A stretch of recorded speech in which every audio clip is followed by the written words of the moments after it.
Hello and a very good day to you. Today we're going to discuss the poem The Trees, which is written by Adrienne Rich. As we discuss the line by line explanation of this poem, we are also going to discuss the literary devices and the themes in this poem. So let's begin. There are in total four stanzas. So let's go to the first. The trees inside are moving out into the forest. The forest that was empty all these days, where no bird could sit, no insect hide. Okay, so when you look at this poem itself, the first literary device that is very evident is enjambment. So what is enjambment? Where one line seamlessly flows into the next line and there is no punctuation mark. So the trees that are confined inside the four corners of the house are finally moving into the forest, which is their natural habitat. So the poet here wants to say that we humans are selfishly putting plants and trees inside a house and we are confining them in an artificial environment. But now they're moving out into their natural habitat. The forest that was empty all these days.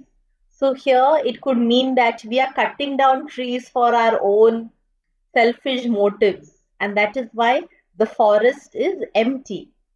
And because of that, no birds could sit or perch on their natural homes.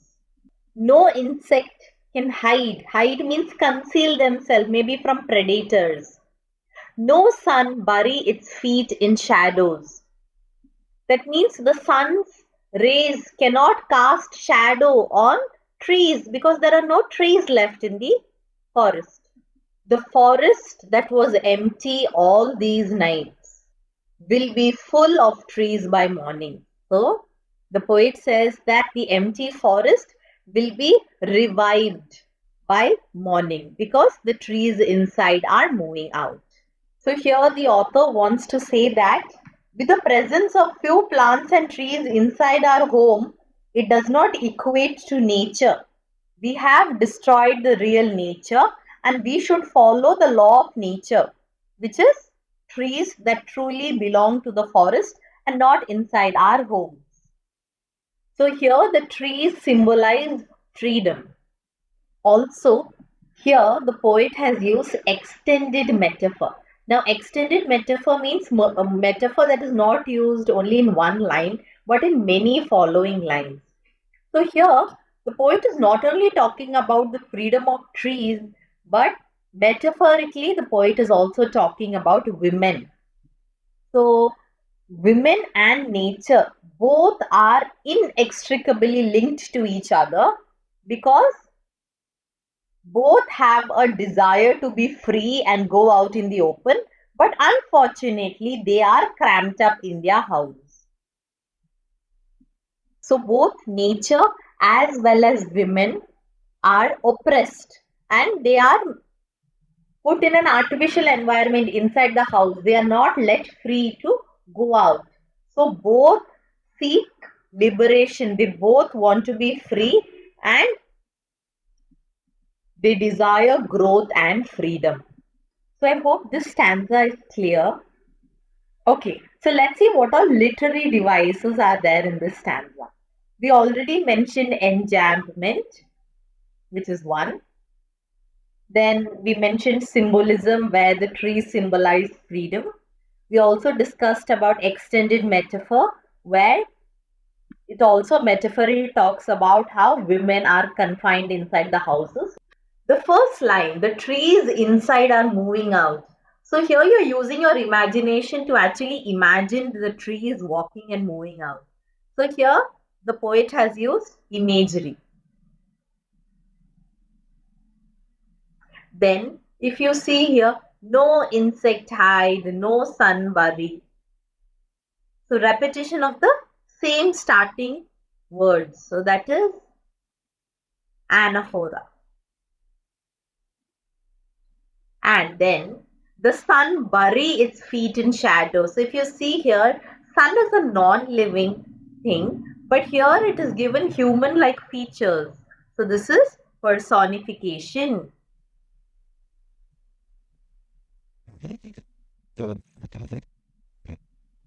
Okay, let's move to the next stanza. All night the roots work to disintegrate themselves from the cracks in the veranda floor. So here it shows the relentless effort that they must put in to seek freedom. All night the roots work. So the roots are showing the struggle for freedom and growth to disintegrate themselves from the cracks. So here the crack symbolizes the restrictions that are put on these women or the human boundaries. So they are struggling all night. They are struggling from these restrictions to seek freedom and move out.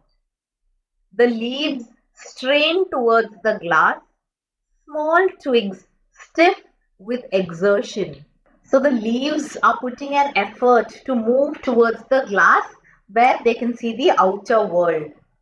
Small twigs are stiff with exertion. So these small branches, they are also tense and rigid because of the exertion that they are putting to move out. So these leaves and small twigs show the tenderness of a woman.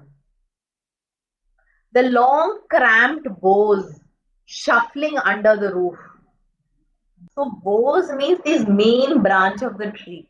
They are cramped up. So what is cramped up? Because they are have been in the same position for a long time.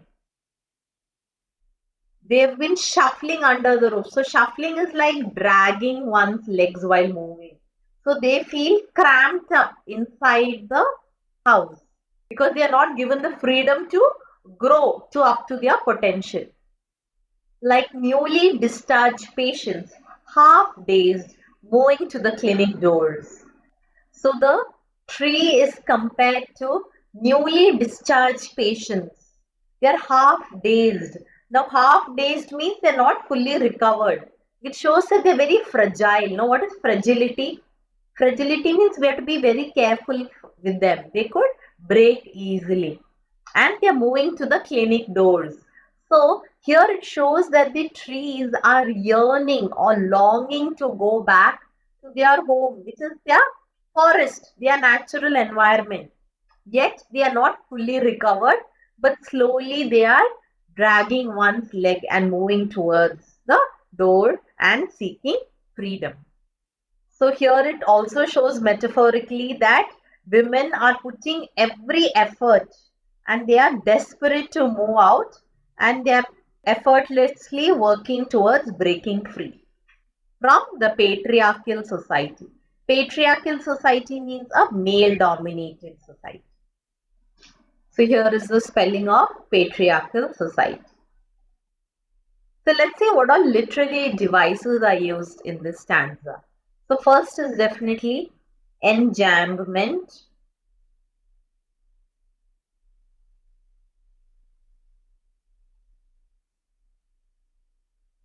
The next is small twigs stiff with exertion. So these small branches, they are stiff by exerting.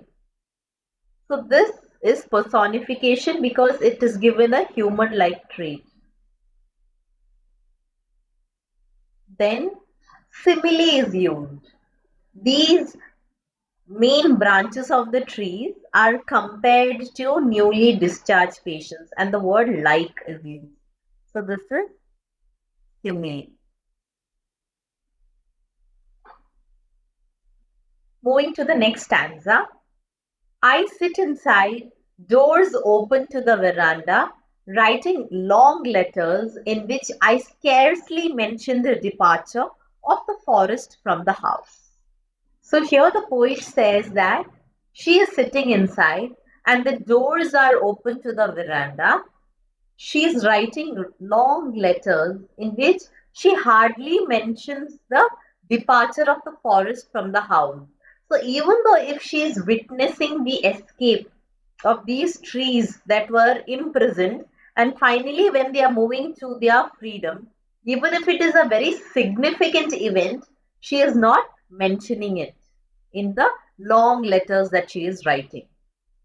The night is fresh. So here the poet uses the word fresh because it shows something new. It shows renewal. It shows freedom.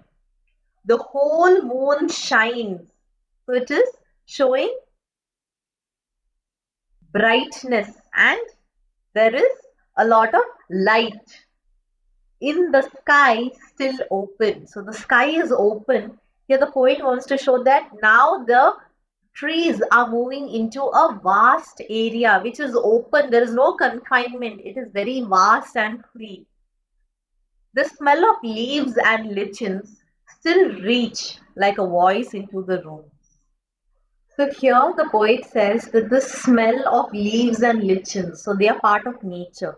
So the smell of nature, it permeates into the room or it comes into the room and and it reaches like a voice into the room. So here the poet wants to say that nature is calling out desperately.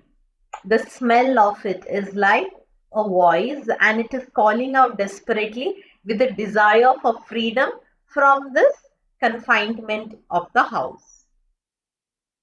So here the poet is writing long letters, but still she does not mention the departure of the forest from the house.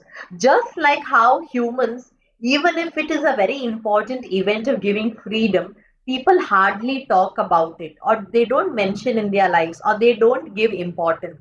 So that is what the author wants to signify to the people. Women also should be given freedom. But hardly do people talk about that or talk about the freedom that is required. So let's mention the literary devices in this stanza. So first is definitely enjambment, which is followed.